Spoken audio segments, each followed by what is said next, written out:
welcome to this track guide today. I can't believe I'm saying it, but we are on the Nordschleife in ACC, and I will teach you today how to drive the Nordschleife in the beautiful M4. My name is Gregor Schill, and I'm a professional sim racing driver for the BMW M4 Competizione. And without further ado, let's jump onto the track. So, approaching now the start of the lap. We start from the Nordschleife, so we have the right reference point for turn 1. And without further ado, let's start the lap. Now on the GP track. And yeah, I can't believe I'm saying it, but I'll take you now on a lap around the Nordschleife in ACC. So, for turn 1 we brake just where the pit X line does this kink. Down into first gear, tight line, use the drop. Early turn in, don't take too much curb there at the apex. Maximizing now the track on the left, braking slightly, carrying the speed on the power, braking again for the right-hander, using the camber of the road, early turn, early throttle application. Now for the hairpin, we brake just after the zebra sign, point the car into the corner and drive a nice double apex early on the power as soon as the corner starts to open up. Then for the Schumacher S, drive onto the curb, small lift when you drive off the curb to get the rotation done, and then as quick as possible back onto the power. For the left-hander we brake just after the bridge, using a bit of the curb on the inside. Also here early on the power, bring the car as quick as possible over to the left side. Turn in, wait, patience, and then as soon as you know that you can open up the steering, you just floor the car. So far so good. Now for the quick chicane, we brake at around 70 meters. Early on the power, maximizing the track here on the left side, going over to the right side and then staying here tight. That's really important because on the right side, if you go too far, you have a lot of bumps. So we're just braking after the wall there on the left side on the apex. And yeah, we're already on the Nordschleife. For the following right-hander flat out, open up the corner as much as you can from the left side. Now for Hatzenbach, 2-stage braking. 1 downshift, coast, 1 downshift, third. On the power, here in Hatzenbach, use your throttle and brake slightly just to get the balance right and to help with the rotation. Over to the left, brake, patience, and then as soon as the corner up, we just floor the car. Now for Flugplatz. Depending on the car, it's flat out or not. Let's see. Can we make it flat out or do we need to lift? We had to lift a bit.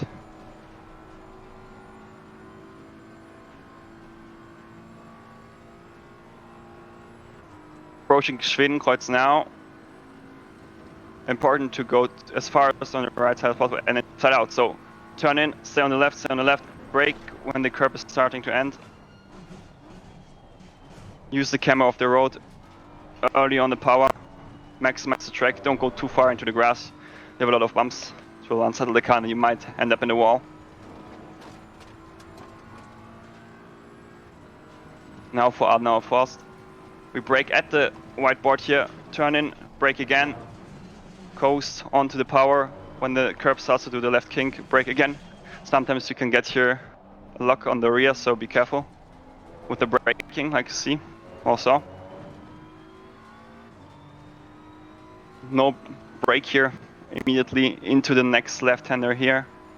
Just as a small lift back onto the power, braking after the tarmac on the right ends. Early apex here, flooring the car. Now here, double apex. First apex, stay tight, second apex, onto the power. Now, the famous corner, miss hit miss. So we go to the left here. Brake, we need to brake rather early so we really can get the apex as you have a lot of bumps here. Run wide, and now again 2-stage braking. First braking zone, second braking zone. Stay tight here. Early on the power.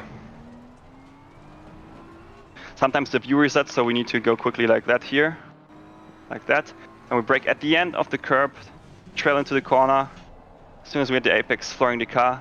Here, just braking before the curb ends slightly, turn in.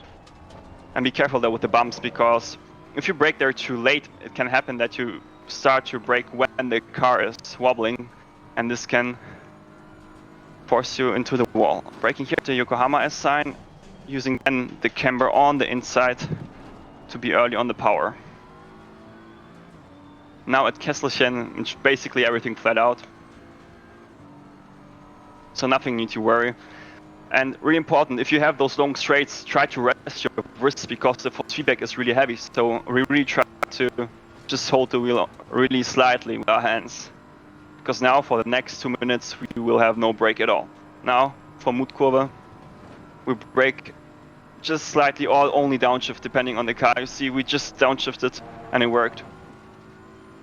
Staying tight here now, and then for the following right-hander we brake when the curb starts.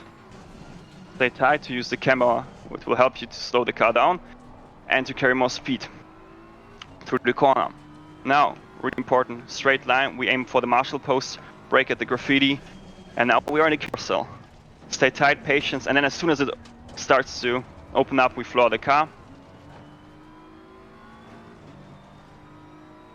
Now for Hohe 8, we approach in 5th gear. We start to brake slightly in the 4th gear, back onto the power, staying in 4th gear, downshift in the 3rd. Sometimes you need to brake harder depending on the speed you are able to carry. Now for Wippermann, it's all about throttle modulation and helping the car to go over the curbs. Be careful there, sometimes you run too wide there. Braking here just slightly to get the car into the corner. Bring the car back onto the right side, again just slightly onto the brake to get the car turned in. Same applies here. And now we are at the famous YouTube corner. Flick the car, again just slight braking application onto the power. Downshift now here into 3rd gear. A nice curve. Now again, no brake as you prepare for the jump. And really important here, straight steering wheel. Just brake slightly when you land, turn in, and then as early as possible onto the throttle. Now we approach the Stefan Bellof as everything flat out, and this really puts a lot of strain onto your wrists. So this is why it's important to use the straights for a brake. Braking here for Scheibenschwanz in the middle of the road, using the camera, bring the car over to the right side. Braking slightly again here, turning in. Nice and easy, early on the power. Here now for the 2nd carousel. Don't try to brake too early, otherwise it will just push you out. Now for the Gallenkopf, onto the curb. Small tap on the brakes. And now staying out and then waiting for the right timing to turn in. And we just made it flat out. Let's go. Now on the Dettinger Höhe, we have again a bit of a break. We can really just loosen our wrists and just breathe a bit, maybe talk to our teammates what the strategy will be, because on any other part of the track you just need 100% focus. So yeah, here we can just take a breath, reset our mind, and now we prepare for the braking zone. So it's again 2-staged, meaning we brake, coast, brake. We start to brake on the right side after the curb ends, lift, and then brake again. We on the 2nd part. Early on the power, be careful with the traction there, you have a lot of bumps, so your rear can go around. And this was a lap around the Nordschleife in ACC. Now we jump for the slower lap, where I'll go into much more detail and try to give you as many tips as possible. See you next. Now let's dive into the deeper analysis when we drive around the Nordschleife. When we approach now turn 1, you try to aim for the kink there where the pit X, or what the pit X line does. That's where you start to brake, and you try to stay really long on the outside, late turn in, because you want to use this drop here in the road to get the front loaded and around the corner. Then don't try to stay too tight, because if you take too much of the curb, it will unsettle your exit. So you want to turn in early, but just try to prevent touching too much of the curb. When we now arrive here for turn 3, I think it is now, we brake just after the concrete starts on the right side, carry a lot of speed early on the power, and we run quite a lot wide here on the exit. Don't, you know, be worried about that you're not able to bring the car completely over to the left side because it's not necessary here. You have some camber in the next corner, so it's 100% enough to just go like almost only into the middle of the road and then trail from here into the corner and then go early on to the power as the camber helps you to put the power down. When we go now for the hairpin, we try to brake after the DECRA sign there on the left side, and it's two-staged in the sense of the direction we go. So we brake first in a straight line like that, and then we flick the car into the inside of the corner, and then we brake again, you know, with the straight steering wheel here, as you see, doing a double apex, so we can really maximize the camber here. And then as soon as the corner opens up, we floor the car. Now, for the Schumacher S, drive onto the curb, lift, and as soon as you can, floor the car again. Sometimes you don't even need to lift completely. You can even use the inside curb on the left side, but it creates a bit of unpredictability, so just be careful there. For the next corner, we brake at 130 meters approximately. Trying to carry a lot of speed into the corner because we don't want to drive onto the green part there of the curb. We just want to use the red and white one. Then at the apex we go onto the power. We're trying not to run too wide here because we want to bring the car over to the left side as early as possible so we can approach the following corner parallel to the white line.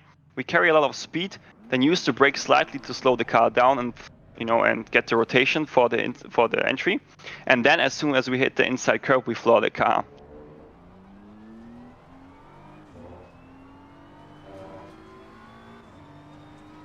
Now, for the quick chicane, we brake at around 70 meters, depending on the car, using all the curb here. Be careful with the yellow one here. You can't cut it completely, so you only can really drive onto the red and white part. And then here, you can use the entire road. I mean, you don't have this Ludwig tether like on the normal GP track, but it's still bumpy, so you don't want to run too wide here on the entry because you won't be able to take then the second part flat of the chicane. So this is why you need to still have like a good entry into the chicane and then maximize the curb on the exit also here on the inside. Then on the exit you can run wide on the curb, but you need to bring the car really quick over to the right side and brake early as you think for the following entry of the Nordschleife. Because if you are just slightly too late on the brakes, what happens is you run too wide and you will never be able to recover because the corner is also banked. And in addition to that, on the right side of the track, you have a lot of bumps. So if you brake just slightly too late and run wide, you will lose seconds, to be fair. This is why I would recommend you to brake rather early, but then you will be able to stay tight around here. And then you're also able to apply the power down really early. Be careful with the bumps here in the road because they can unsettle your car and then can lose traction. So always have this in your head. Now for the first corner on the Nordschleife, left-hander here, we try to flick the car before we start to brake here onto the, let me go into the free cam here, just onto the right side. So we can open up the corner even more. But bear in mind, if you do that too early and you don't know really how, let's say, big your car is, it can happen that you drive against the wall. So this needs a lot of practice. Maybe if you're just new on the Nordschleife, don't do it, but for the last attempts, I recommend you to do it. So you go onto the right side here as much as possible, and then you need to already brake really early here. So it's not like you can brake here, that will be already way too late. So you basically have to brake just after you position the car. Now, for the left-hander here, you want to be carrying not too much speed because it's important to have a good exit as we have a pretty long distance now where we are full throttle. So this is everything full throttle, and to be able to do the following right-hander flat out, it's important that you approach it from the entry from the left side here. If you stay too tight on the right, you will end up here already in the wall. It's pretty easy. It also takes a lot of confidence, so don't put too much pressure on yourself if you can't do it flat at the first time. It's also, depending on the car, easier or harder. But generally speaking, don't just try to build up your confidence and then it will be flat out. just by itself, so to say. Now approaching Hatzenbach. It's a two-stage braking zone, meaning here just basically 50 meters around or before the left curb there, we start to brake from 5th gear into 4th. Car shut down. That's cool. We brake, reduce the brake here again, have maybe even a bit of a coast phase, and then brake again into 3rd gear. And then when we arrive here on in the right-hander, we try to cut the curb and be on the power here. Be careful there with the wall on the left side. If you carry too much speed and with the bouncer over the curb, you can end up really easily there. As it's also a newer laser scan than you have, from example, from iRacing or the ACC AC1 version, this section is a bit different to drive, just so you know. Then here, the left-hander, we try to again use the camber of the road to drive it flat out. If you're basically have not the best exit of the previous corner, you can use like a small lift here to get the car then back into the right position. So in this entire section, it's all about using the track characteristics to your own advantage and your throttle and brake modulation to get the car rotated as you want. Because every time you brake here, now in the next 4 or 5 corners, you never brake completely or to 100%. It's just about really using the brake to rotate the car and not really to slow the car down. So when we arrive here, we are on, let's say, 120, 150 kph around, using here the right side curb here as much as we can. Be careful, don't drive onto the grass, it will bounce, the car will bounce completely off. And also when you use then the brake here to get maybe the front hooked into the following left-hander, try to wait till the car recovered the bounce, because if you do the brake while the car is basically going downwards and pitching, it can happen that you will bottom out and maybe lose the car, get some understeer and go straight. So always try to be aware of that when you are in that part of the track. Other than that, we try to go on to the power here at the apex. And when we're talking about the way how we want to brake for this corner, it's mostly just like this, a small brake tab on the entry just to get the front into the corner. Then onto the power, maximizing the curb here on the right side and bringing then the car immediately over as the braking point for the following right-hander is earlier than you think. It's around, again, 50 meters before the apex curb, so to say. And as you maybe already realized, because it's such a, crazy corner sequence, and the corners just, there's really no break between them. We don't really use reference points which are like not in the direction where we want to look. So we try to use always reference points which indicate already the direction where we want to go. So again, my reference point in that case is, the inside curb, and not, for example, the 3 km board there. Because if I would look at the 3 km board, and when I start to brake, I would be already, past the corner. So this is why, generally around the Nordschleife, as a tip from my side, try to always look ahead where you're going, and then use reference points which are also following this line of your eyes, so to say. So never try to look to the left, although the corner goes to the right in that sense. And then we're able to go also here, use a late apex onto the power. Don't cut too much off the curb because it has not the same amount of grip as the tarmac, and it can spin you really easily around. Now for Flugplatz here, pretty simple. Go onto the left part here. Some cars it's flat out in quali, some cars not, depending also on your confidence. Then if you need to do the lift, you do it on the entry, so at that part, and then you can floor it. Be careful with this apex curb. If you take it, it can just throw you completely off. So I would rather recommend you to not take it. And as you also see here, you again have some camber at the inside of the track. So as long as you use this camber, you are safe. As soon as you are not in this area, you will understeer off into the grass and maybe the wall. So always keep that in mind. The camber of the road is your friend. And this applies generally around the entire track. This flat out. Now for Schwedenkreuz. As I said, pretty simple. Approach from the right side, flat out. And then we start to brake here on the left side where if we go out quickly, I can show it to you there again. You see here where the curb is ending, that's where you start to brake. You stay straight really long, and then you turn in again, use the camber. If you're here on the inside, you can floor the car really early because of the camber. And then we go into the famous Fuchsröhre. This is everything flat out. And now we approach the Adenauer Force. So you see the white board there at the top here on the right side. This is, you approach the corner in 6th gear, then you have a small, braking application, go into one downshift into 5th gear, and then back on the power immediately over the curb here on the inside as you want to stabilize the car. So you're on the power here, then you start to brake again. When you go onto the throttle here, your braking point is essentially here where the kink, or where the curb on the left side does the kink again, and the braking direction is straight, so you basically follow the curb, and when the curb does the kink to the left, you just stay straight.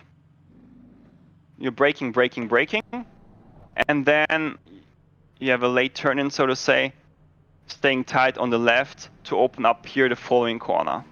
And be careful with the exit here, especially with TC off, sometimes the car can get quite loose.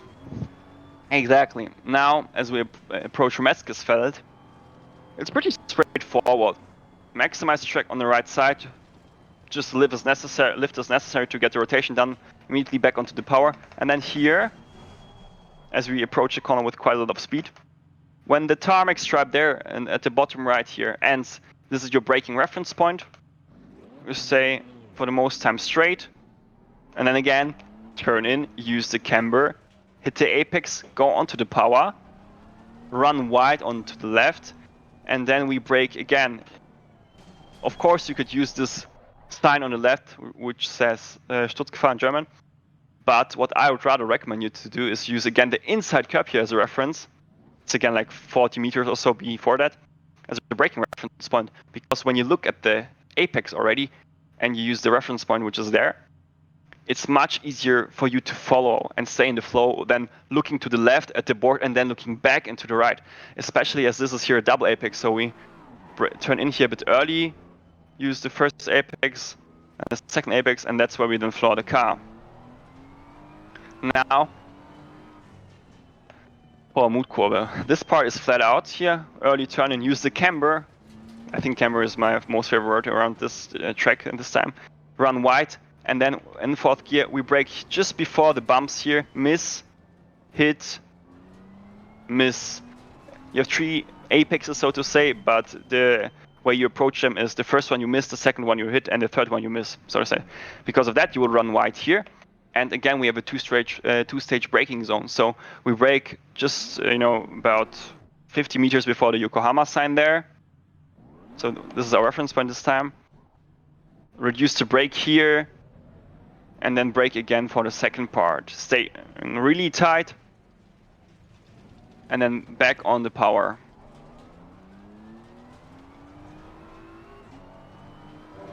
Now, approaching the next left-hander. We brake at the end of the curb, staying long straight, turning in, and then at the apex, flooring the car. And now for the following right-hander, we try to keep the car already onto the left side here, braking just before the curb starts to end, and then early on the power. Why do we do that? The problem is normally you would intuitively take a later braking point, but you have a lot of bumps here in the road. So if you basically delay the braking point, you will brake when the car is in this bumpy area, meaning the ABS will kick in, it will unsettle the car, and your entire exit will be disrupted. So this is why we have to brake here earlier than we would normally like to do. Maximizing the track here on the exit, be careful to not run into the grass. Now we are at the famous Niki Lauda Kurve, approaching Bergwerk. And now important, again, Yokohama sign is our reference point there on to the right side, and we brake just almost when we are level. We follow the white line here on the left side, we stay wide, and then we turn in, use the camber. When we are at the inside of, or at the apex, we floor the car. Now, Kesselchen, easy flat out. Just drive the shortest line possible. Nothing really to do here wrong. But also here, because of the bumps, you need to stay sharp, you need to stay focused. Now for Mutkurve, also pretty simple. It's not as hard as in the other sims, I would say. Essentially approach in 6th or 5th gear, downshift into 5th, lift, and back onto the power. Maximize the track on the exit. Be careful to not run into the wall, so rather take it a bit easy on the entry than too quick, because if you're going too quick, you're in the wall and your race is over. Now, for Steilstrecke here, we brake at the start of the curb and we stay straight. Why? Gives us the most braking performance, and we will also end up again perfectly in the camber here. So this will help us to carry more speed through the corner and be early on the power. Now approaching the most unique corner of the world, you could almost say. It's Carousel. So as you see now, where do we aim? It's a pretty difficult corner. You see the marshal post there in the far. It's like 200 meters approximately away from us, and we try to center our car so our car aims exactly at this white board. All right, and then we will have the perfect entry for the carousel. You won't have any issues. So we've tried to target this board, and we start to brake when we are here, approaching this graffiti, which is horizontal to the curb, so to say. When we don't see that anymore, this is when we start to brake, just our reference point. And then you'll see, as we follow the marshal post, look at the entry of the carousel. We just get perfectly into it, and then it's all about managing the speed through it. Don't go too early to the power and too aggressive, because you will run wide and get out of the carousel. And then as soon as you see the camera opening up, you go on to the power. All right. Now for Hohe 8. We approach it in 5th gear, I think. Again, use the curb as the braking point. Just small tap onto the brake, throttle application, lift. Maybe already here downshift into 3rd, onto the curb, maximizing the track. Braking slightly to get the car turned into the corner, using the camber again, flooring the car. And you see again, it's all about getting the car hooked, getting the car, bite. The front needs to get into the corner, into this camber, and then you will have no issues at all with understeer. Then for Wippermann, it's the same. Use the camber to your advantage. And it's here you almost don't use the brake at all for the right hand and the left and right. It's all about just using the throttle modulation to get the rotation and the right hand you need, because you have quite aggressive curbs here. So when you approach the curbs with full throttle, your front gets quite easily over it, because your rear squats, so you are like that approximately. So this is your rear and this is your front. And then as soon as the front is over, what you try to do is you try to lift so the rear goes slightly up. And this helps also, of course, with the curb compliance on the rear. So if you do that, small tip from my side, you will also have way less issues with the curb compliance. And as you see, quite a lot of times you need to reset the view because of the bumps.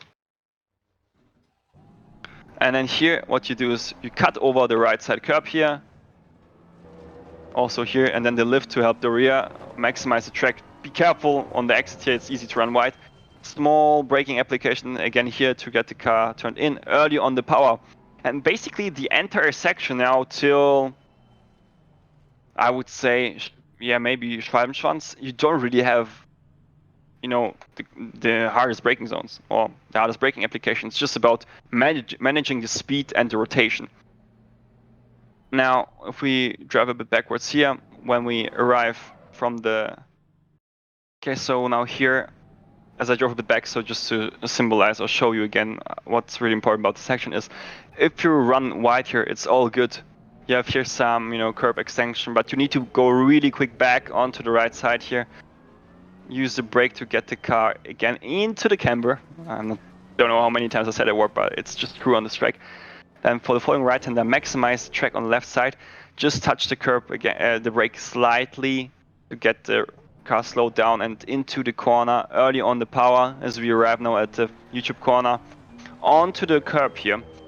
And bit tricky now here, the braking, because it's really just soft on the brakes, but what is hard also about that part is you have this curb, on this part of the curb, which is all good, and then it closes, and then you still have this triangle, so to say, and what you do is you try to come from the curb here, flick the car slightly onto this triangle, so you're still maximizing the track, and then when you are here, that's where you brake slightly, get the car into the corner, and then onto the power, can maximize the track on the exit here. Traction is sometimes an issue, so be careful of that. And for ice cover, for the left-hander here, get over the right side as quickly as possible. Then you can use the first graffiti there, which says something like FLH maybe or so, as a reference point for the braking. And then don't wait too long with your turn-in, as fun fact, it's called ice cover because of understeer, like ice. So this is why you need to rather have a bit of an earlier turn-in, so you get into the camber and at the apex onto the power. Straight line your exit, use the curb here, no steering. And then as we approach here, the famous Pflanzgarten jump, we try to position us straight like that. Then we have the jump, and then we hit the ground, we just brake slightly, get the car rotated, and as early as possible onto the power. You are basically most of the time already on the power. Let's see, here at this kink here on the right side, that's where you're 100% already on the throttle, and from that point it's all flat out. Be careful here, this following left-hander, it's 100% throttle, of course, but be careful with the turn-in. If you turn in too early, you can end up on the curb here, it will bounce you off and you'll end up in the wall. So really try to have, you know, your eyes wide open when you are in the section, and don't try to, you know, get with your thoughts somewhere else, because if you do that and you have this slight delay in entry, you are basically done for the lap and you're in the wall and your race is over. Then here, downhill section, everything flat out. You try to approach the Beloff as the next corner here from the left side. Use the camera again as the indicator where you need to be in this section. And then for Schwalbenschwanz, the S, which is now coming, you brake in the middle of the road, one downshift, then onto the power, staying tight so you can open up the left-hander, braking early on the throttle and maximizing the track. Now, for the following carousel, you try to get your car here onto the curb, and then we use the curb on the inside of the corner as a reference, and it's again 50 meters or so before that where we start to brake. Try to get your car into the carousel. Don't go too quick. If you go too quick, you will, jump out of the carousel, the car will bounce, and you can lose the car really easy. So if you have to decide if you want to brake too late or too rather early, definitely go for early here. Be patient here, carry the speed, and then onto the power as the carousel ends. Then over here onto the left side, we approach the corner, again onto the curb because it helps with rotation when we drive off it. Small tap on the brake, if at all, to get the car turned, and then at the apex onto the power, run wide. It's blind, so be patient, but you still are flat out, and then turn in so you reach the inside, the camber, and then you are easy without any issues.